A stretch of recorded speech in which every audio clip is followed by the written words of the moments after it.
Lord, dahil nalalaman natin ang kalooban niya. Amen? Are we ready, church, for the Word of God today? Amen. Actually, kanina pa nga lang sa devotion, busog na tayo, no? Na tunay nga na ang pagsisisi at pananampalataya ay dapat nating isabuhay, mga kapatid. Alam ba natin yun? Ang pagsisisi hindi lang isang beses sa buhay natin, no? At ang ibig sabihin talaga ng tunay na pagsisisi, mga kapatid, ay yung nagbago tayo ng isip.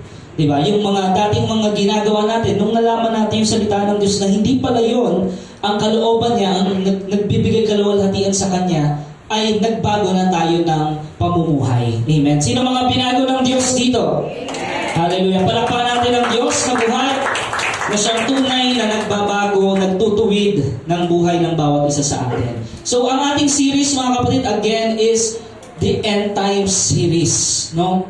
End Time series. At ang title ng ating pag-aaralan ngayon is all about the seven trumpets of Revelation. Amen? Last week, pinag-aaralan natin yung seven seals. Ngayon naman yung seven trumpets. At yung kasunod nito ay yung seven bowls. No?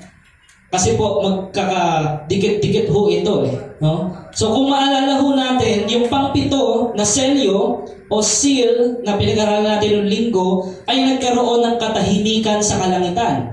Amen? At merong 7 anghel na binigyan ng 7 trompeta. Yun na nga po yung sinasabi na 7 trumpets. No? So basahin po muna natin ang unang verse, Revelation chapter 8, no? Verse 6. Ayan. Revelation, sige, dyan muna tayo sa 8:1. Sabi doon, nang alisin ng kordero ang ikapitong selyo, nagkaroon ng katahimikan sa langit sa loob ng halos kalahating oras. Pagkatapos nito'y nakita ko ang 7 anghel na nakatayo sa harapan ng Diyos at binigyan ng trumpeta ang bawat isa sa kanila. Dumating ang isa pang anghel na may dalang gintong sunugan ng insenso at tumayo sa harap ng dambana. Binigyan siya ng maraming insenso upang ihandog sa dambanang ginto na nasa harap ng trono, kasabay ng mga panalangin ng mga hinirang ng Diyos. Mula sa kamay ng anghel ay tumaas sa harapan ng Diyos ang usok ng insenso, kasabay ng mga panalangin ng mga hinirang ng Diyos. Pagkatapos, kinuha ng anghel ang sunugan ng insenso, pinuno ito ng apoy mula sa dambana at inihagis sa lupa. Biglang kumulog, dumagundong, kumidlat at lumindol. Panandalian po tayong manalangin, mga kapatid. Ama naming Diyos, makapangyarihan sa lahat, salamat po, Ama, muli sa pagkakataong ito na tinipon mo ang iyong mga anak upang muli kaming makatanggap ng kapahayagan mula sa iyo, Lord God. Patuloy ka nga pong mangusap sa amin, Lord. May you allow your Holy Spirit to continuously move in our midst, Panginoon, at ang kalooban mo po ang mangyari, Lord, at ikaw ang maitaas sa aming buhay, Panginoon. We give you all praise, Lord, and all glory. In Jesus' name we pray. Amen and amen. No? Sige po, palakpakan natin ang tunay na Diyos. Hallelujah. So, the 7 trumpets, mga kapatid, meron itong tinatawag na contents. No? Sabihin natin contents or nilalaman. No? So, kasi pag narinig natin yung salitang contents sa panahon ngayon, isip nyo, vlogger agad No? Ano kaya yung content nito, di ba? Yung content ba nito is yung patungkol sa pagkain or sa mga bagay. No? So, ibig sabihin, iba-iba yung nilalaman. No? So, sa 7 trumpets na to, pag-aaralan natin, ano ba yung ibig sabihin, no? Nung isa-isang trompeta na iyon. At nalaman natin doon sa 7th seal, it is the judgment of God in this world, mga kapatid. Amen? Yung 7 seals or yung 7 selyo, doon nakapaloob yung puot ng Diyos or yung hatol ng Diyos sa sanlibutan. The judgment heralded by the 7 trumpets will take place during the Great Tribulation period in the end times. No? At tayo po sa ating pananaw, sa ating view, mga kapatid, dahil po ang sabi ng sa Thessalonians, hindi tayo babagsakan ng puot ng Diyos at tayo mga sumasampalataya ay hindi nahahatulan No? Sapagkat tayo ay sumampalataya sa kaisa-isang anak ng Diyos na buhay. At tayo nga po yung tinatawag na dadagitin or will caught up in the air, or sa ibang salita yung rapture, no? Bago pa man ibuhos ang puot ng Diyos dito sa sanlibutan. No? Kapag pinag-aaralan po natin itong Revelation, no? Nakakatakot pong pangyayari ang mangyayari sa hinaharap, mga kapatid. Amen. Ngunit ang ating pag-asa, ang ating encouragement, ay yun nga po, hindi po natin dadanasin yung Great Tribulation. So bakit po natin ito pinag-aaralan, mga kapatid? Nang sa gayon, patuloy yung ating motivation na mag-share, mag-spread ng Word of God throughout the earth. Amen? Lahat naman kayo may cellphone, ano? Sino wala? Bibigyan. Bibigyan natin kung wala. Ibig sabihin, we are in this end times ng sinasabi ng teknolohiya, no? At madali na makipag-communicate sa mga tao kahit nasa ibang bansa. Tama? So, gamitin natin yan as a tool for us to share, to testify about the Lord Jesus Christ, nang sa gayon, sila nga rin po ay maligtas sa pamagitan ng pagsampalataya nila at matanggap nila yung grasya ng Panginoon. Amen? So, alam natin, lahat tayo, meron tayong mga pamilya, tama? Pamilya, kaibigan, kaklase, katrabaho, o kapitbahay, na wala pang personal na relasyon sa Panginoon. Amen? So, ano po ang dapat natin gawin? Siyempre, una, ipanalangin natin sila. No? At pag nakausap natin sila, ang pinaka-the best, mga kapatid, ay yung patotoo natin. Hindi mo naman agad yan babasahan ng Bible na sasabihin mo, oy, sumasamba ka sa Diyos, sa impyerno ka. Hindi mo naman agad gano'n Di ba? Hindi judgment kundi yung love. Di ba? We are serving God out of love. Hindi lang to basta duty or obligation. How many servants of God here tonight, this morning, no? Today. So, ayun po, mga kapatid, pinapamanhik sa atin ng Diyos that we are in the last days of the last days. Panahon ng kaguluhan, panahon ng mga pangyayaring talagang mahirap, no? Nakikita natin yun sa kapaligiran. Kaya naman tayo ang church ay dapat kumilos ayon sa kalooban ng Panginoon. Handa na ba tayo sa unang trumpet? The first trumpet, basahin natin Revelation chapter 8 verse 7. Hinipan ng unang anghel ang kanyang trompeta at umulan ng batong yelo at apoy na may halong dugo. Nasunog ang ikatlong bahagi ng lupa, ang ikatlong bahagi ng mga punong kahoy at lahat ng sariwang damo. No? So ano pong mangyayari kapag inhipan na yung unang trompeta? No? Ang mangyayari, 1/3 of the world's trees, yung mga punong kahoy, ay masusunog. Sipin nyo, laking bahagi ho nun, no? 1/3 of this world. Kapag nahipa na yung unang trumpeta, magkakaroon ng pagsusunog, no? At ito yung tinatawag na plague o salot, no? Na darating sa sanlibutan. Dahil po sa kasalanan, hahatulan na ng Diyos ang kasalanan ng sanlibutan ito. And all the grass is consumed. Ang mga damo ay kahit yung sariwang damo ay masusunog, no? This judgment bears some similarities to the seventh plague in Egypt. Naalala niyo yung salot sa Ehipto na pinadala ng Diyos, no? Parang may pagkakaparehas po na nangyari doon sa Egypt. Basahin natin Exodus 9:23-24. Itinaas nga ni Moses ang kanyang tungkod, gumuhit ang kidlat, dumagundong ang kulog at umulan ng malalaking tipak ng yelo sa buong Ehipto. Malakas na malakas ang pag-ulan ng malalaking tipak ng yelo at sunod-sunod ang pagkidlat. Ito ang pinakamalakas na pag-ulan ng yelo sa kasaysayan ng Ehipto. So bukod sa masusunog, ang 1/3 bahagi ng mundo, uulan ng malalaking tipak na yelo kapag nahipan na ang first trumpet. First trumpet pa lang yun, mga kapatid. Kahit anong tibay siguro ng bubong mo, ano? Malalaking tipak na yelo yan, sunod-sunod. Sira, di ba, ang bahay or ang mga building, no? Tsaka may pagsunog rin mangyayari po. Yun po yung unang trompeta. Di ba? So ngayon mga kapatid, mas namomotivate ba tayo na mag-share ng gospel sa kadahilanang nalalaman natin ang mga bagay na ito? Yes. Ang ating pag-asa, encouragement sa atin, yun nga po, yung rapture. Diba? Before the wrath of God, no, na ibuhos dito sa sanlibutan ito, magkakaroon muna ng pagdagit, no, o pag-agaw ng Panginoon sa kanyang mga anak, sa mga sumampalataya sa kanya mula dito sa lupa. No?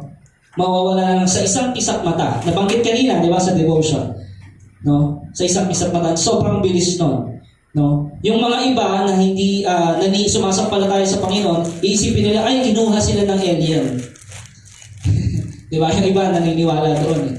Kinuha sila ng UFO, kinuha sila ng alien. Parang mga ganun yung mga pag-uusapan ng mga ibang tao. Diba? Pero hindi sa kanilang kaalaman na totoo yung pangako ng Panginoon that I will be caught up in the air to spare them from the wrath of God. Amen? So, yun po ang mangyayari sa unang pag-ihip pa lang ng trumpeta. Handa na ba kayo sa pangalawa? Pastor, huwag nyo nang ituloy. Kasi parang nakakatakot naman yan. Ganun ba? Hindi. Mga kapatid, pinag-aaralan natin to, ano ang purpose, no? For us to know and for us to share, mga kapatid, out of love, yung mga bagay na darating na ito, nang sa gayon, ang ating ating pamilya ay mabahaginan natin ng katotohanan na ang Panginoong Hesus lamang ang tagapagligtas at wala nang iba. Amen? Pangalawang trompeta, verse 8. Revelation 8 verse 8, no? Chapter 8 verse 8. Sabi doon, hinipan ng ikalawang anghel ang kanyang trompeta at bumagsak sa dagat ang isang parang malaking bundok na nasusunog. Naging dugo ang ikatlong bahagi ng dagat. Grabe po, ano? Ang sabi doon, something like a huge mountain, all ablaze, nasusunog na bundok, bumagsak mula sa langit. No? Ano kaya ito? Yung mga mahilig sa subject dyan sa science, ano kaya ito? Pwede meteor, di ba? Or pwede comet. Di ba yung kometa? No? Pwede din. Or asteroid. Pwede din.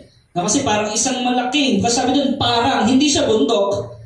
Pag sabing parang, di ba, hindi siya talagang bundok. Pero siya ay parang bato talaga, na malaki, na babagsak dito sa lupa at umaapoy yun. Amen? Isipin mo, nakaka-penetrate na dun sa ozone layer yung bato mula sa kalawakan at babagsak dito sa ano. No? At kinukumpirma ng maraming scientifico na unti-unti namang nabubutas. Tama? Ang ating ozone layer because of pollution. At saka hindi na nga global warming, global boiling na ang tawag Alam niyo ba, unti-unti nang natutunaw yung malaking yelo doon sa may Alaska. No? At kapag yun ay tuluyang natunaw na, ano mangyayari sa lipunan? Affected ang buong mundo niyan. Magkakaroon ng iba't ibang kalamidad, mga kapatid. Kaya nalalaman natin na sobrang lapit na natin. No? At anytime soon, rapture will come. Amen? And then after that, magpapakilala yung Antichrist, no?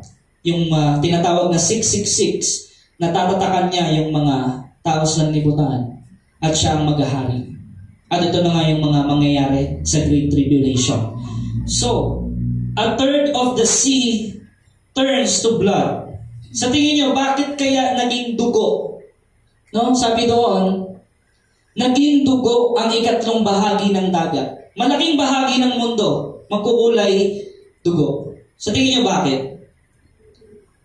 Maraming namatay. Pagbagsak nung batong malaki na yun na umaapoy.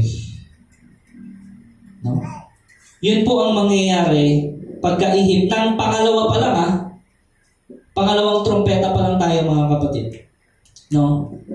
A third of the sea turns to blood, a third of the ships sink. Lulubog yung mga barko. And a third of ocean life dies. Kaya naman po pala naging kulay dugo. Kasi namatay yung mga nandoon sa dagat. No?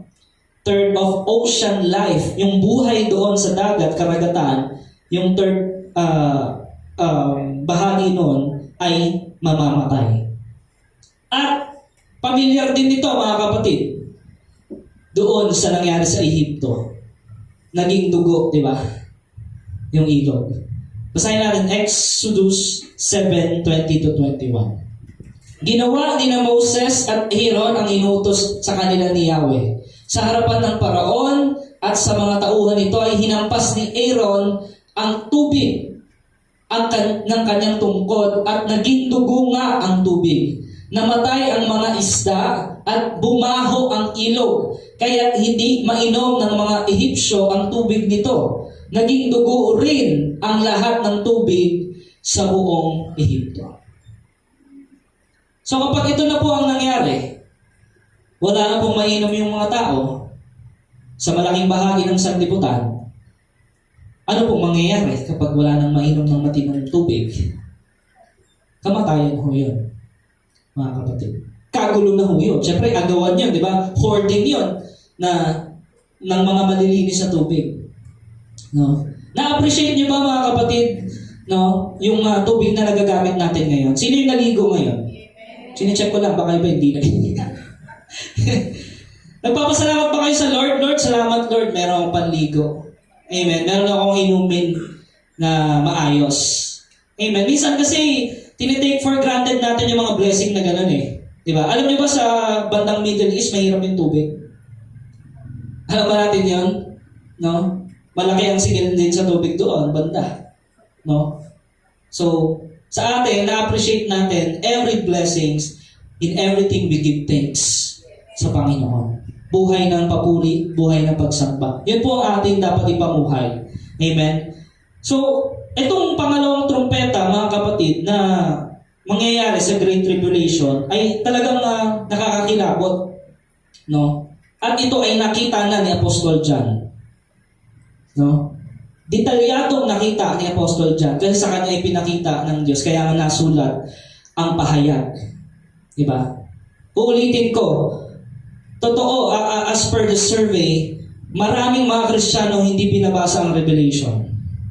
Maraming hindi naman alam yan eh. Tama? Aminin natin yun. Apocalypse, yung Revelation o yung pahayag.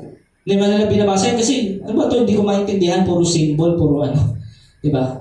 Kaya nga mahalaga mga kapatid, meron tayo every year Bible reading plan. Na tayo mismo magsumikap, no, na alamin kung ano ba ang kalooban ng Diyos by reading His Word cover to cover. May plano ba kayong basahin ng Biblia cover to cover? Diba? Parang nakakatamad, pastor. Diba? Pero ano ba sinasabi ng Panginoong Diyos? Bulay-bulayin natin, basahin natin, bulay-bulayin natin, pag-aralan natin ang salita ng Diyos. Hindi lang ito para sa mga pastor. Ang salita ng Diyos ay para sa lahat. At nais diyang malaman natin ang kanyang salita nang sa gayon, makita natin at malaman natin ang katotohanan at tayo'y makalaya rin. Amen? So, pangatlong trumpeta, handa na po ba tayo? Pangatlo na. Sabihin mo sa katabi mo, handa ka na ba? So, ituloy pa ba natin? Grabe na eh, no? Grabe na yung ano eh. Nangyayari puro, ganun ho talaga kasi Great Tribulation, ibabagsak na po ang buot ng Diyos eh. Kaya nga po ito inaisulat as a warning. So, third trumpet, basahin natin, verse 10. Chapter 8, verse 10. Hinipan ng ikatlong anghel ang kanyang trumpeta at nahulog mula sa langit ang isang malaking bituing nagliliyab na parang sulo at bumagsak sa ikatlong bahagi ng mga ilog at mga bukal. Ano kaya yon? No? Yung malaking bituin nagliliyab na parang sulo. Anong tawag doon sa mga nag-aaral talaga? Estudyante? Meteor. Yan. Diba? So, maapoy eh. Parang sulo. Malaking bituin. Sipin nyo? No? Nahulog mula sa langit. Kanina yung parang bundok na umapoy. Ngayon naman, between. No? Na nahulog mula sa langit. At ano po ang mangyayari? Sabi, a great star blazing like a torch. no? Nung nahipan yung third trumpet, na ibig sabihin ay judgment, no? The third trumpet judgment is like the second. Parang magkamukha, no? Nung pangalawa. Except sa kanilang epekto sa mundo. It affects the world's fresh water. No? Kanina yung dagat, di ba, mga kapatid? Ito naman, pag hinipan na yung pangatlo, yung fresh water. Ano yung fresh water? Ilog. No? Fresh water lakes and rivers instead of the oceans. No? Kasi syempre, umiinom ba tayo ng tubig dagat? Hindi, di ba? Yung iniinom ay fresh water eh. Yun yung naiinom natin. No? So, pati yun ay maaapektuhan kapag nahipan na ang pangatlong trumpeta. This star is given the name wormwood. Anong pangalan ng star na ito na babagsak? Wormwood. No? Wormwood yung tawag dito at maraming tao ang mamamatay kapag yun ang nangyari. Ano ba ibig sabihin ng wormwood? Science na naman to. Botany. Parang review lang to mga kapatid, no? Wormwood, no? In the science term, Artemisia absinthium, no? Is a shrub-like plant noted for its extreme bitterness and poisonous properties. Isa tong uri ng halaman na meron talagang matinding kapaitan at nakakalasong properties. No? Ito yung tinatawag na wormwood. Kaya naman pala, kapag bumagsak na yung sinasabing between na yun, yung fresh water ay masisira. Papait. Kahit anong filter mo dyan, mapait pa rin yan. No? Hindi yan kaya ng water station. Diba? Yes. No? So, yun po ang mangyayari kapag inipan na ang pangatlong trompeta. Kung mangyayari kaya yan ngayon, ano kaya itsura natin, no? Siguro, tuyod na tuyod yung labi natin. Diba? Wala tayong mainom na ano. So, isa rin sa pinapahayag sa atin ito, yun nga, appreciate natin yung blessings of water. Diba, mga kapatid? Appreciate natin yan. Huwag tayong, kumbaga, tinatake for granted yung mga yan. Yung sinasayang yung mga kaloob ng Diyos. So, pang-apat na trumpeta. Are we ready? Amen. Yes. Verse 12. Anong sabi doon? Yan. Sige, balik muna tayo sa 11. May hindi pala tayo nabasa. Sabi doon, ang bituin ay tinatawag na kapaitan. Yun nga, yung wormwood. Pumait ang ikatlong bahagi ng tubig at maraming tao ang namatay pagkainom nito. Ayun. Siyempre, uhaw na eh. So, pagkainom nila, sila ay namatay. Kasi nga, may lason yun. Kaya wormwood yung tawag dun sa bituin babagsak. Doon na tayo sa pang-apat na trumpeta. Hinipan ng ika-apat ng anghel ang kanyang trumpeta at napinsala ang ikatlong bahagi ng araw, ang ikatlong bahagi ng buwan, at ang ikatlong bahagi ng mga bituin. Kaya nawala ang ikatlong bahagi ng kanilang liwanag. Nagdilim ang ikatlong bahagi ng maghapon at walang tumanglaw sa ikatlong bahagi ng magdamag. Amen. Ang fourth trumpet po brings about changes in heaven. Makakakita ng kakaiba sa mga bagay sa langit. Yun nga po, yung araw, yung buwan, yung between, didilim, no? Kaya sabi doon, a third of the day was without light, and also a third of the night. So kapag wala ang araw, paano yun, mga kapatid? Saan kaya kumukuha ng power or energy para magka-kuryente? Yung solar, saan kumukuha? Solar means from the sun. So kapag nangyari na to, ano sa tingin niyo mangyayari sa kapaligiran? Madilim at saka wala nang sigurong mga mall noon, di ba? Wala na siguro mga establishmento na nakikita natin ngayon sapagkat hindi na yun mag-work because of lack of electricity at sobrang dilim. Amen? So, ganoon po ang mangyayari. So, ano ang gagamitin ng tao sa panahong ito? Pwede kandila, no? Siyempre, mga battery, magkakaubusan. Mga flashlight, magkakaubusan yan. So, ang mangyayari, magkakaubusan pala ng kandila, no? Sabihin nyo sa panahon ngayon, hoarding. Naalala nyo yung pandemic, COVID-19, ano yung hinord? Alcohol. Di ba? Yun pa nga lang COVID, pandemic Alam mo na, makikita mo na ugali ng tao Di ba? Lalo na sa panahon na to. Mag-hoarding na ng kung ano-anong mga bagay para lamang may magkaroon ng liwanag sa bahay nila. So, ganoon ho. At sobrang gulo na nung panahon na ito, mga kapatid. Following the fourth trumpet judgment, ito po ang notes ni John sa verse 13. Ano yung nakita ni John? Pagkatapos ay nakita ko ang isang agilang lumilipad sa kalawakan. At narinig ko itong sumisigaw, kalagim-lagim! Kalagim-lagim! Talagang kalagim-lagim ang sasapitin ng lahat ng nasa lupa, pagtunog ng mga trompetang hihipa ng 3 pang anghel. So, pang-4 na tayo, di ba? Ilan na lang natitira? 3. May nakita si John, the apostle.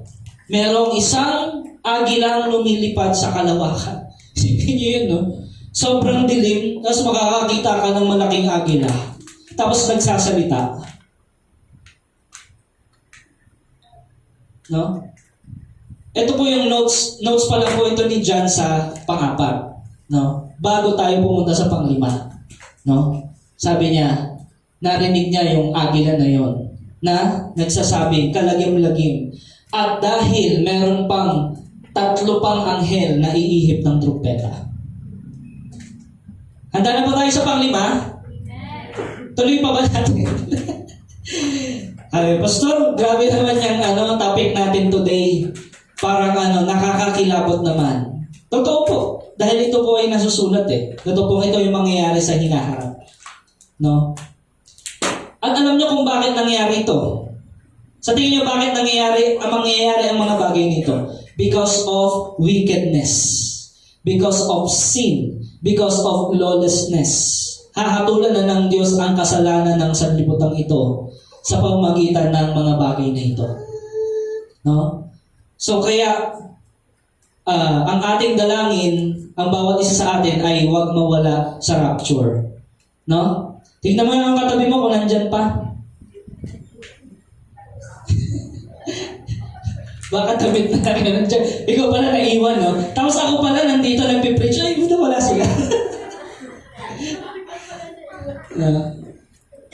So, ang ating pong focus, ano ang focus natin mga kapatid? Yung ating relasyon sa Diyos, ating paglilingkod sa Diyos, yung purpose ng buhay natin, yun ang lakaran natin. Kapatid, alam mo na ba kung anong purpose ng buhay mo? Alam mo na ba kung bakit ka nilikha? Opo, Pastor, para ako ay magpayaman at maabot ko ang aking mga pangarap. Yun po ang aking purpose. Talaga? Hindi ko sinasabing masamang yumaman, pero the question is it for the glory of God? Is it the will of God for you? Dahil sa Abraham, pinayaman Sobrang yaman. Si David din, sobrang yaman. No? Pero, ang purpose ay ano? For the glory of God. Ang purpose ng buhay natin is for the glory of God. To bring glory to God. Amen? So, how do we bring glory to God? Let us know His will through His Word. Amen? How to know God's will? Know His Word. Yun lang po, no? Yung sinasabi sa atin ng Biblia. At nang sa gayon tayo po ay sama-sama doon sa rapture, no? Kaya mga kapatid, sabi doon, for this reason, yung pang-5, yung pang-6, at yung pang-7 trumpeta are referred to as the 3 woes sa English. W-O-E-S.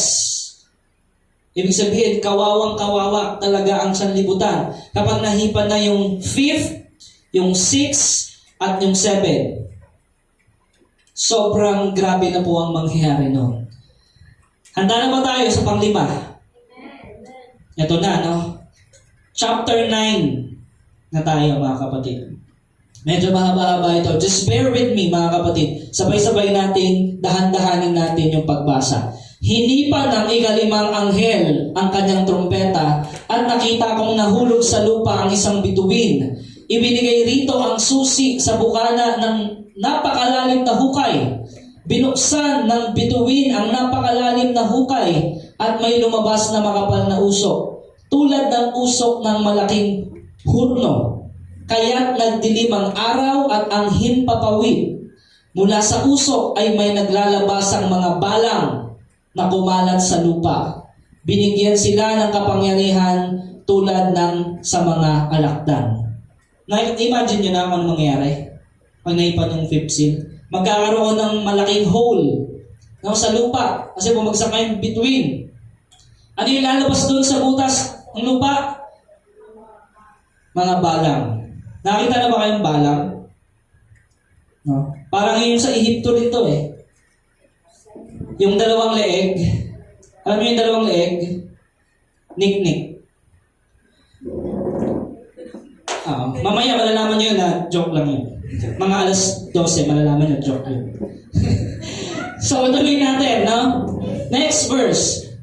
Verse 4. Ipinagbilin sa kanila na huwag sirain ang mga damo, punong kahoy o anumang halaman.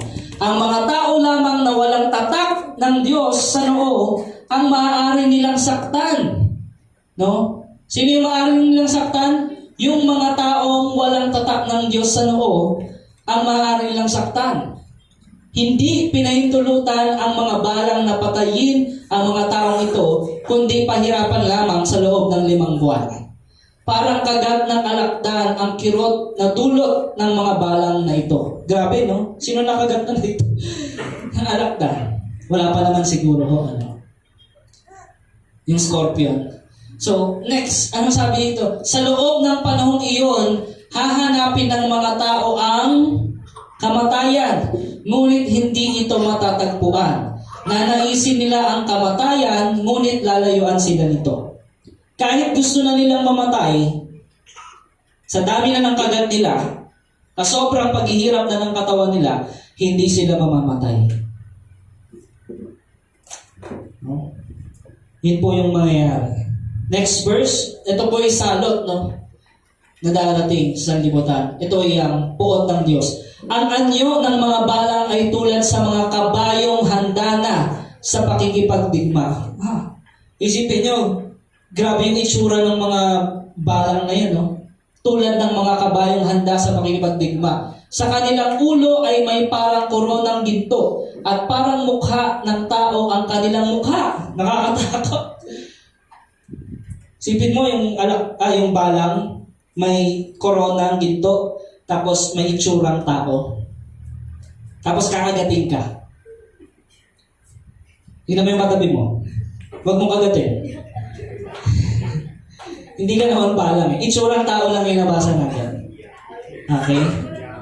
Grabe, no? Parang yun nga, sabi, yak daw. Nakakadiri na, pero gustuhin man nilang mamatay, hindi sila mamamatay.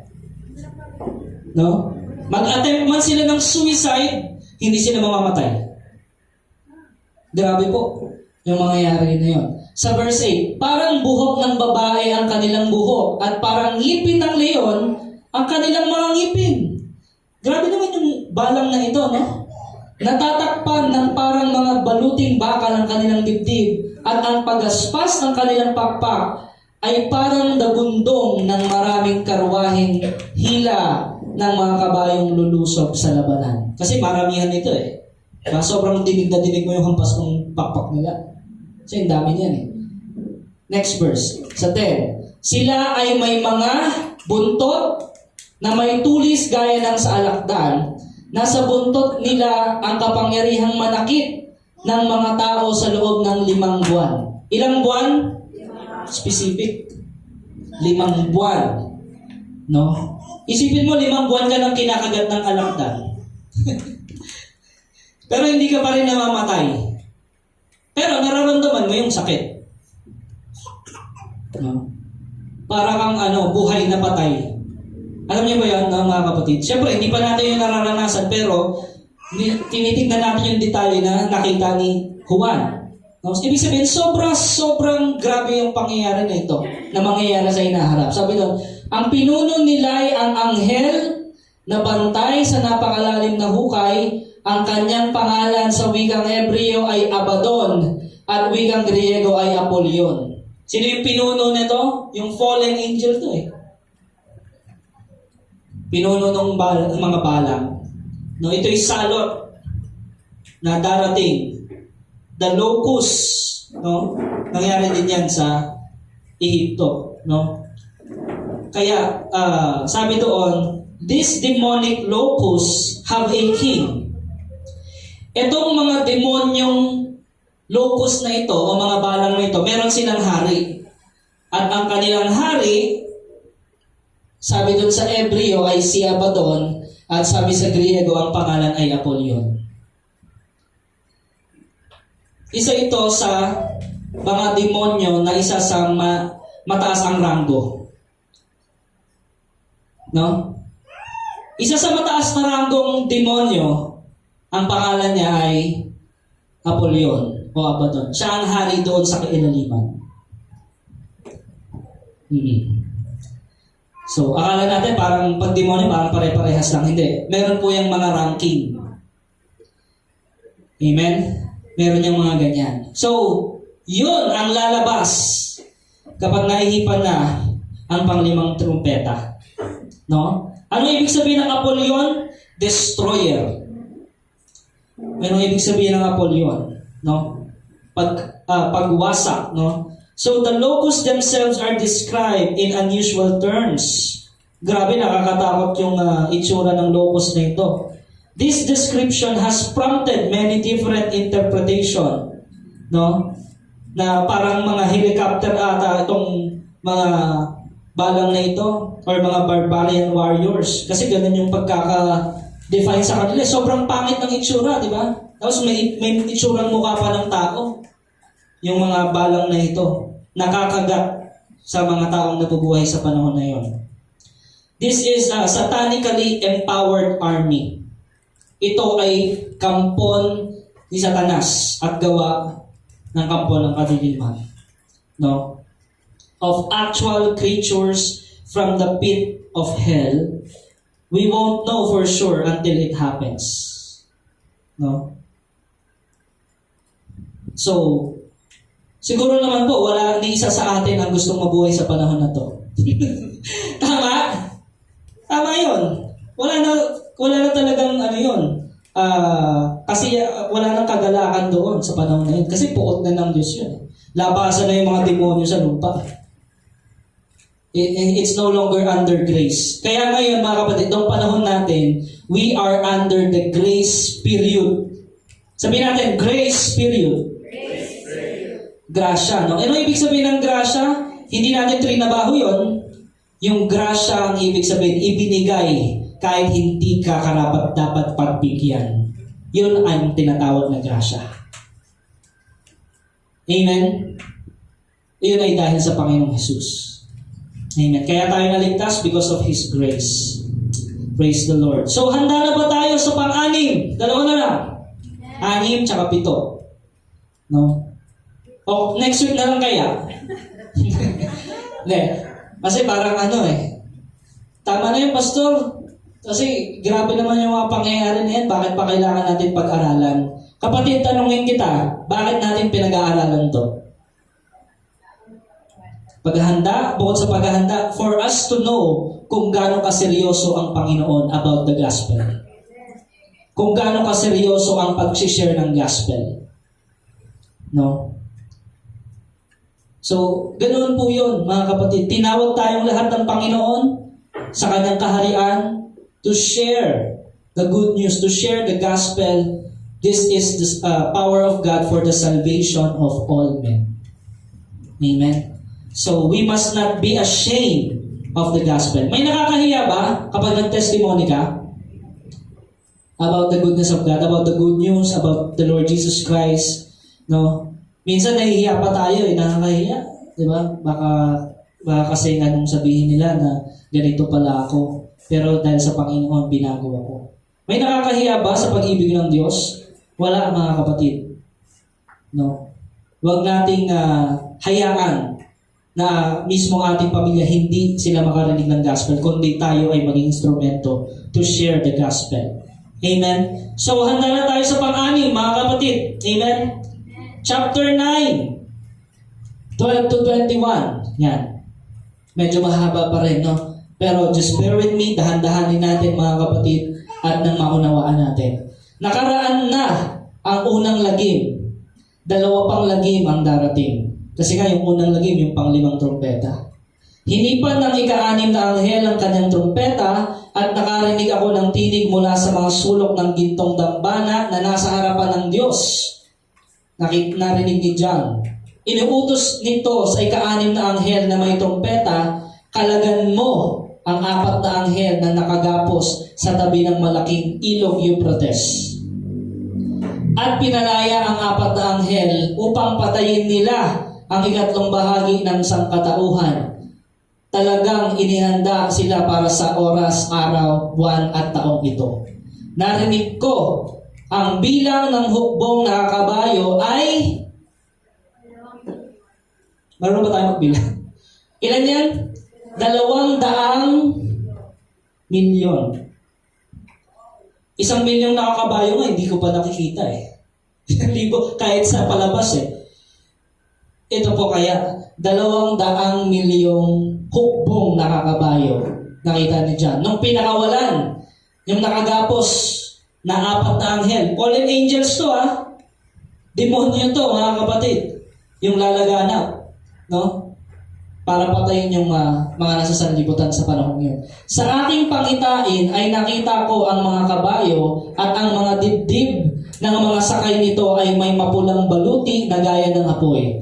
Asul na gaya ng sapiro at dilaw na parang asupre. Ang mga ulo ng mga kabayo ay parang ulo ng leon at ang kanilang bibig ay bumubuga ng apoy, usok at asupre.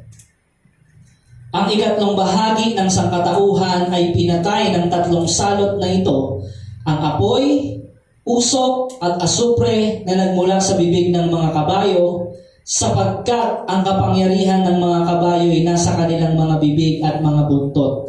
Ang kanilang mga buntot ay parang ahas na may ulo na siyang ginagamit nila sa pananakit sa mga tao. Ang natira sa sangkatauhan na hindi namatay sa mga salot na ito ay hindi nagsisi. Hindi pa rin talaga nagsisi, Hindi pa rin naniniwala sa Diyos. No? Hindi sila tumalikod ni tumigil man sa pagsamba sa mga demonyo at sa mga Diyos-Diyusang ginawa ng kanilang kamay. Tuloy-tuloy pa rin sila sa kanilang gawain, hindi sila nagsisi. Mga larawang ginto, larawang pilak, larawang tanso, bato, at kahoy na di nakakakita, nakakarinig, o nakakalakad man. Ni hindi rin nila pinagsisihan ang kanilang mga pagpatay, pangkukulam, pakikiyapid, at pagnanakaw. No remorse, no regrets. Kahit sa panahong ito, mga kapatid, marami pa ring relihiyoso na hindi tatalikod sa kanilang maling paniniwala. Grabe. Na-picture nyo, mga kapatid, na-imagine nyo yung mangyayari. Pasensya na, wala akong visual, Pero alam ko, nasusundan natin. Amen. So, ganun pala ang mangyayari pag ihip ng 6 na trompeta. Despite the severity, yung grabing pangyayari ito, horror of these plagues ng mga salot na to, yung mga survivors sa earth still refuse to repent. Ayaw pa rin nilang magsisi. Doon pa rin sila sa kanilang Diyos na hindi totoo. They continue in their idolatry. They continue on their sorcery. They continue in their murder, in their sexual immorality, and in their theft. Grabe, may mga tao pala talagang mga ganun. So, Yung taong ayaw maligtas, maliligtas kaya? Ayaw niya na eh. Di ba? Kumbaga, bumabaha na, no? Lubog na sa bahayang bahay. Nanalangin ka, Lord, magpadala ka po. Lord, sagipin mo kami dito. Di ba? So, merong dumating. No? Tara na, sakay na kayo sa bangka para masabay namin kayo sa evacuation center. Hindi kami sasama sa inyo. Sasagipin kami ng Diyos namin. Anong tawag doon? Yun na nga yung sagot ng Panginoon. Ililigtas ka na nga, ayaw mo pang magpaligtas. No? Marami hong tao kahit sa panahon natin ngayon. Ina-advisean mo na, pinapakaralan mo na, pinagsasabihan mo na, matigas pa rin ang ulo. Ano mangyayari sa katigasan ng ulo? Ang ating kapaluluan, sabi sa Proverbs, ang kapaluluan ang magpapabagsak sa tao. Ang katigasan ng puso, ang pride, no? Ay hindi, dito na ako nagising, dito na ako mamamatay. Pride yun eh, no? Nalaman mo naman, narinig mo na yung gospel na hindi naman pala totoo yun. Kasi Jesus Christ lang talaga ang tagapagligtas. Ngayon, ayaw mo siyang tanggapin kasi nga, ayaw mo maligtas. Meron kang pride. Amen. Meron kang katigasan ng ulo. Sa panahon na yon, may ganoon pa rin mangyayari. At tuloy-tuloy pa rin sila sa paggawa ng kasalanan. Nagtataka ba kayo, mga kapatid, sa panahon natin ngayon na may mga ganyan din?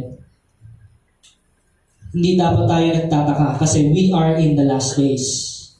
No?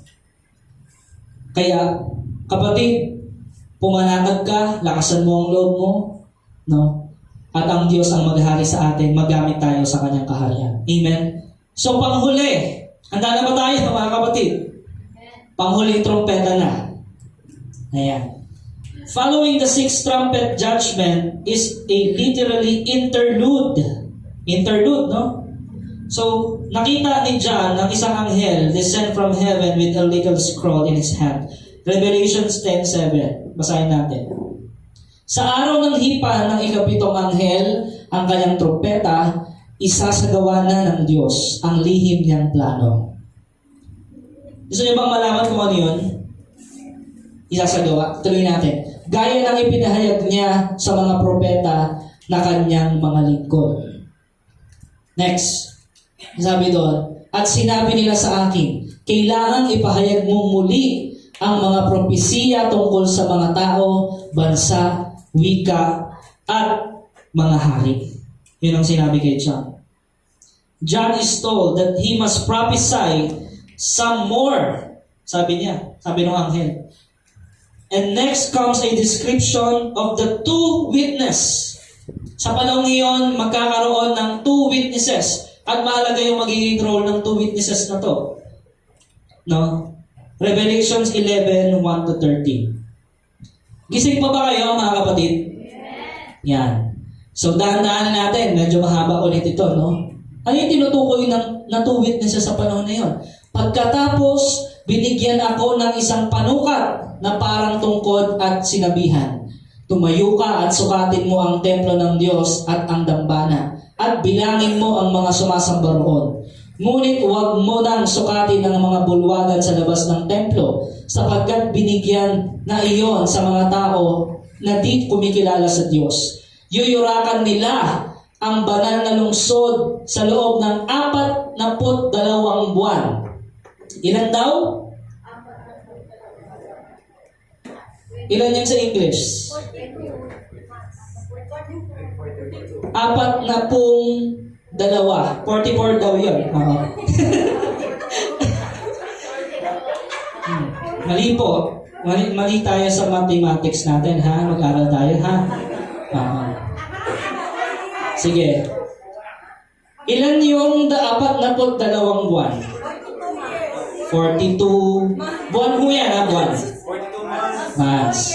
42 mag to 2 years, sabi. Okay.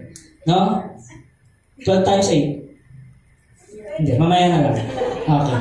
So, 42 buwan. 42 months ang sinasabi dito. Magto 2 years. No? So kalahati na ng Great Tribulation to. No? Isusugo ko ang dalawa kong saksi na nakadamit ng sako. Yan ang mangyayari. At sa loob ng 1,240 araw. Okay, ilan to? Ilan to sa year? Sa isang taon, meron tayong 300. Final answer. Parang naging family feud na to. 365. Ang sinabing araw ay 1,260. So, ilang taon yun? 3.5. Yan. Bakit? Yun nga ang Great Tribulation na talagang wrath of God. Lahat. Doon sa gitna. No? Sabi na, at sa loob ng 1,240 araw ay ipahahayag nila ang mensaheng mula sa Diyos. Nung dalawang witnesses na ito, hindi natin alam kung sino to, no? Yung isusugo sa panahon na yon. No? Next. Ang mga saksing ito ay ang dalawang punong olibo. No? At dalawang ilawang nakatayo sa harap ng Panginoon ng daigdig. Kapag may nagtangkang manakit sa kanila, may lalabas na apoy sa kanilang bibig. So, yun po yung mangyayari. No? Ayun. Okay. Okay. Nalito kayo kasi math na yung pinag-aaralan natin. Ganun talaga. So, tuloy na natin Sige. 4 times 10. 14. So, ibig sabihin, itutuloy natin kasi tama yung sagot. Kung mali yun, hindi na natin itutuloy. So, yung dalawang saksi na ito, kapag may nagtangkang malakit sa kanila, may lalabas na apoy. Walang makakapanakit dito sa dalawang witnesses na to. Kasi nga ipapahayag nila sa buong mundo yung mensahe ng kaharian ng Diyos sa loob ng 1,260 years. Eksakto. No? Sa ganoong paraan, mamamatay ang sinong magtangkang manakit sa kanila. May kapangyarihan silang isara ang langit upang hindi umulan sa panahon ng pagpapahayag nila ng mensaheng mula sa Diyos. May kapangyarihan din silang gawing dugo ang tubig at magpadala ng anumang salot sa lupa tuwing naisin nila. Ano bang gagawin ng dalawang ito na witnesses? Pagkatapos nilang magpatotoo, aahon ang halimaw na nasa napakalalim na hukay at makikipaglaban sa kanila. Matatalo sila at mapapatay ng halimaw na iyon. At ang kanilang bangkay ay mahahandusay sa lansangan ng dakilang lungsod na ang patalinghagang pangalan ay Sodoma o Ehipto, kung saan ipinako sa krus ang kanilang Panginoon. Sa loob ng 3 kalahating araw, ayun na naman, no? Ilan yung 3 kalahating araw? Kalahating linggo yun. Tama ba? Okay. Ang kanilang mga bangkay ay pagmamasdan ng mga tao mula sa iba't ibang lahi, lipi, wika at bansa. At hindi papayag ang mga ito na mailibing ang mga bangkay. Magagalak ang lahat ng tao sa daigdig dahil sa pagkamatay ng dalawang saksi na ito. Magdiriwang sila at magbibigayan ng mga regalo sapagkat ang dalawang propetang iyon ay nagdulot sa kanila ng labis na kahirapan. Next. Pagkalipas ng 3 kalahating araw, pumasok sa kanila ang hininga ng buhay mula sa Diyos. Sila'y tumayo at labis na nasindak ang mga nakakita sa kanila. Nabuhay ang dalawang witnesses. Okay? Nagkasayahan na yung mga tao kasi ayaw nila ng mensahe mula sa Diyos na pinapahayag ng dalawang yun. Nung namatay yun, huwag nyo yan ilibing, bayaan nyo yan dyan sa kalsada. No, nagdiwang sila, nagsaya sila. Talagang mga ang sasama. Pero, nabuhay yung dalawa pagkatapos ng 3 kalahating araw. No, pagkatapos ay narinig nilang nagsalita ang isang malakas na tinig mula sa langit. Umakyat kayo rito. At habang nakatingin ang kanilang mga kaaway, umakyat sila sa langit habang nakasakay sa ulap. Galing, no? So, wala talagang makakapanakit sa lingkod ng Diyos No? Nang oras ding iyon ay lumindol. Kasi nga, bakit sila pinaakyat? Kasi ibabagsak na no? Yung puot yung pangatlong lagim na tinatawag. Nang oras din iyon ay lumindol ng napakalakas at nawasak ang ikasampung bahagi ng lungsod at 7,000 tao ang namatay. Ang mga natirang tao ay natakot at niluwalhati nila ang Diyos ng kalangitan. Doon pa lang sila nag-response ng pagluwalhati sa Diyos. No? So, yung seventh trumpet, and basahin natin Revelations 11:15. Ayan. Pagkatapos ay hinipan ng ikapitong anghel ang kanyang trumpeta at sa langit ay may malalakas na tinig na nagsabi, ang paghahari ng sanlibutan ay paghahari na ngayon ng ating Panginoon at ng kanyang Kristo. Maghahari siya magpakailanman. Praise the Lord! Grabe, no? Hi! Sa dami-dami ng mga binasa nating nakakatakot, at the end, it's a happy ending for all the children of God. Amen. Hallelujah. Kaya sabi doon, the kingdom of the world has become the kingdom of our Lord and of His Messiah, and He will reign forever and ever. No? Kaya yung 24 elders, sabi sa verse 18, andyan ba yun? 11:18. Galit na galit ang mga bansang di kumikilala sa iyo dahil dumating na ang panahon ng iyong puot, ang pag-aatol sa mga patay at pagbibigay ng gantimpala sa mga propetang lingkod mo at sa iyong mga hinirang. Sa lahat ng may takot sa iyo, dakila man o hamak, panahon na upang wasakin mo ang mga nagwawasak sa daigdig. Grabe, no? Vengeance is mine, sabi ng Panginoon. Amen? So, obviously, mga kapatid, sabi doon, the time has come for destroying those who destroy the earth. Yung mga masasamang sanlibutan ay wawasakin. And obviously, God is about to wrap things up once and for all. At the sound of the seventh trumpet, the temple of God is open in heaven. Within His temple was seen the ark of His covenant. Basahin natin sa verse 19. Yan, last sa verse 19. At nabuksan ang templo ng Diyos sa langit at nakita ang kaba ng tipan sa loob nito. Pagkatapos ay kumidlat, dumagundong, kumulog, lumindol at umulan ng batong yelo. No? Yun yung nangyari pagkabukas ng templo sa langit. No? The end, the seventh trumpet judgment is all set for the seven angels with the seven bowls of God's wrath. Itong mga anghel na ito stand inside now open temple, ready to step forward and bring the final judgments on the earth. So, pwede kayong mag-advance study para dun sa seven bowls sa Revelation chapter 15 yan. Ayan. No? So, itong ikapitong trumpeta nung hinihipan, bubukas yung templo sa langit. Anong ibig sabihin nun? It is about to start yung seven bowls, mga kapatid, na nakapaloob din doon yung puot ng Diyos. Itong mga anghel na to ay nakatayo sa open temple na iyon na bumukas sa langit, ready to step forward and bring the final judgments on this earth. Amen? Yun po ang mangyayari, mga kapatid. So makikita natin, sa panahong iyon pala ng Great Tribulation, nalaman natin na meron pa rin namang maliligtas. Amen? Meron pa rin naman, pero sobrang konti na lang kumpara sa mga na-rapture.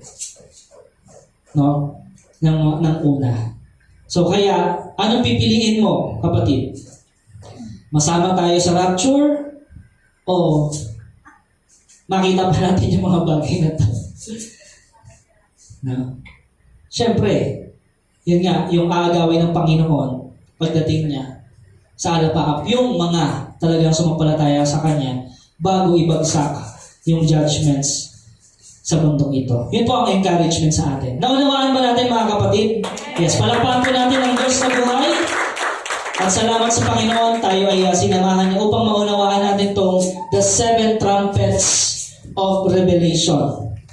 Oo, alam natin nakakatakot yung mga mangyayaring yan. Pero hindi na natin dadanasin yan, mga kapatid. Kung talagang tayo ay may tunay na relasyon sa Panginoon, pagsampalataya sa Panginoon. At huwag natin hayaan yung ating mga kaapu-apuhan, yung mga generation after us, yung ating pamilya, ay maranasan ito. Payag ba kayo? Maranasan nila ito? No. Anong gagawin natin mga kapatid? Yes. Si Satanas at ang kanyang mga kampon, iba-ibang ranggo yan, they are doing a double time. Ano kayang ginagawa ng church? Ano kayang ginagawa ng mga Kristiyano? Ayan. Nakikikonforme ba tayo sa mundo na para bang walang muling pagbabalik ng Panginoon? Yung mga kagalit mo, napatawad mo na ba? Yung meron kang kaalitan, napatawad mo na ba? No? Yan po ang tanong sa atin ngayon eh. Naunawaan natin yung grasya ng Diyos. Minahal tayo ng Diyos sa kabila ng ating mga kasalanan. Inari tayong ganap. No? Hindi tayo perfecto, pero ang tingin sa atin ng Diyos ay perfecto dahil kay Kristo. Grabe po ang grasya ng Panginoon. Now is the time, kapatid, na tayo ay kumilos. No? And I would like to beseech you, no, mga kapatid, na mag-double time din tayo. Magkaroon tayo ng sarili nating yung devotion, no, at ibahagi natin yung una sa ating pamilya. Amen. Okay po ba yun mga kapatid? Yes. We are in the last days of the last days. But praise the Lord. He is working. He continuously working in our lives. No? Behind the scene, yung mga bagay na hindi natin nakikita, nagtatrabaho ang Diyos through the Holy Spirit. Kumikilos ang Diyos through the Holy Spirit. Kaya ka narito. Dahil kumilos ang Diyos sa buhay mo, kaya ka narito. Hallelujah! Amen. The Lord wants to speak to you. The Lord wants to reveal to you His will. Ano yung will niya? Yung Great Commission natin. Isagawa natin, isabuhay natin ang salita ng Diyos, ibahagi natin ang salita ng Diyos. No? Whatever we do it for God's glory. Tayo pong lahat ay tumahimang mga kapatid. I would like to invite you in this prayer. No? Tayo po ay papasiyasat sa Panginoon. Kasi nga, kapatid, hindi tayo magiging kagamit-gamit sa ubasan ng Panginoon kung hindi tayo fully surrendered sa Panginoon. Kaya ngayon mananalangin tayo. We will confess sa Panginoon. Handa ka na ba? Are you ready, kapatid? It's between you and the Lord. God is looking into your heart. No? God knows your heart. God knows your struggle. No? Kapatid, ang palatandaan meron tayong struggle sa kasalanan ay dahil iyon, ikaw ay pinapatnubayan ng Banal na Espiritu at gusto tayong tulungan. He is the helper. The Holy Spirit is the helper. No? He is the advocate. Kaya naman tayo po ay ngayon ay mananalangin. Ama naming Diyos na makapangyarihan sa lahat, salamat po, Panginoon. Pinupuri ka namin, pinapasalamatan sa oras na ito dahil sa kapahayagan aming natanggap mula sa iyo. Natunay nga, Lord God, na darating ang panahon na ibabagsak mo ang hatol sa mundong ito. At kami nagpapasalamat, Panginoon, dahil tunay na pinagkaloob mo sa bawat isa ang grasya, kaligtasan mula sa iyo. Lord, nothing compares to you, Panginoon. Walang makapagkumpara sa pag-ibig mo, Panginoon. Walang makapaghiwalay sa amin sa pag-ibig mo, Panginoon. Maraming salamat po, Panginoon, sa pagmamahal mo sa amin. Despite of our disobedience, disbelief, despite ang katigasan ng ulo namin, Panginoon, patuloy ka pa rin kumikilos sa buhay namin. Kaya naman, kapatid, right now, is the perfect time for you to confess, to lift your heart unto God. Panginoon, siyasatin mo ang puso ng bawat kapatid na narito, Lord. Panginoon, tinataas namin sa iyo ang bawat nakatago, sikreto sa aming buhay. Anumang lihim na ito, ay tinataas namin sa iyo, Panginoon. Lord, let your will be done. We welcome you, Lord God, through your Holy Spirit, Panginoon. May you allow your Holy Spirit to move right now in our midst, Panginoon, to speak to us, Panginoon, to convict us, Panginoon, that we must repent, na kami ay magbago na ng isip at hindi na isabuhay ang mga bagay na hindi nagbibigay kaluwalhatian sa iyo. Lord, have your way sa amin, Panginoon. We confess our sins. Kapatid, it's between you and the Lord. Kung meron kang unrepentant heart, kung meron ka pang mga bagay na sikreto dyan sa puso mo, right now, it's time to lift up those things to our living God. He is faithful. He is just. He wants to help you. He wants to deliver you from darkness. He wants to deliver you from your struggles. He just wants your heart. Sabi ng Panginoon, anak, akin na yung puso. Yung pusong matigas. Isuko mo sa akin at papalitan ko yan ng pusong laman na sumusunod at lumalakad sa aking kalooban. Lord, maraming salamat po. You're the only one who can change us, who can change our minds, who can change our hearts, Panginoon. Lord, let your will be done. Maraming salamat po, Panginoon. We confess. Yes, sige kapatid, kang mahiya. It's between you and the Lord. Kahit di banggitin na yung mga labi, right now, in your mind, in your heart, confess it to God that you need help. Kailangan mo ng pagliligtas ng Lord. Aminin mo sa Panginoon na kailangan mo ang kanyang tulong. Kailangan mo siya sa buhay mo. I-confess mo na kailangan mo ang Panginoon sa buhay mo. And you'll receive deliverance in your life. Kalayaan sa buhay mo. Right now, the Lord is speaking right now through the Holy Spirit. Receive the freedom from the Lord. Ikaw ngayon ay pinalaya. Wala na ang sumpa. In Jesus' name, winawasak natin anumang sumpa na gawa ng kadiliman, na gawa ng Diablo in Jesus' name. And right now, you receive the freedom from God through the Holy Spirit na siyang malayang kumikilos sa ating buhay sa mga oras na ito, mga kapatid. Kung ikaw ay may galit sa iyong pamilya, kaibigan, o mga bagay dyan, lift them up to God. Kung meron ka pang puot sa puso mo o hinanakit, right now is the perfect time to ask God to help you in that situation. Ask and it shall be given unto you. Seek and you shall find. Knock on the door, it shall be open unto you. Lord, maraming salamat sa grasya mo. Right now, Lord, we declare and decree that we are all free. We are free, Panginoon, to serve you. We are free to worship you in spirit and in truth. We are free because of you, Panginoon. Because of your grace, kami ay malaya. Dahil sa sakripisyo mo sa krus ng Kalbaryo, kami ay malaya at ngayon kami ay tunay na may kaligtasan buhat sa iyo. Maraming salamat, Panginoon. May you continue to teach us to do your will. May you continue to teach us, Lord God, to walk in your freedom, to walk by faith, Panginoon. And in your freedom we live, and in Christ we live. Hallelujah. Maraming salamat po, Diyos. We offer to you our lives. We submit to you our lives, Panginoon.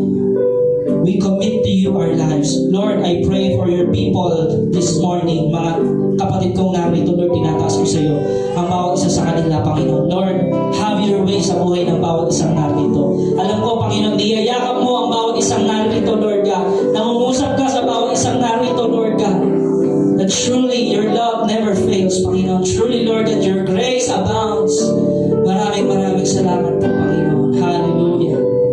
We thank you, Jesus. Yes, Lord, as we worship you, Jesus, gaya ng dagat. Gaya ng dagat na hindi napapagat sa pag-alon. Puso ko ay sa'yo magmamahal sa habang gaya ng dagat. Gaya ng dagat na hindi napapagat sa pag-alon. Puso ko ay sa'yo magmamahal sa habang gaya ng dagat na hindi napapagat sa pag-alon. Ang puso ko ay sa'yo nagmamahal sa habang gaya ng dagat na hindi napapagat sa pag-alon.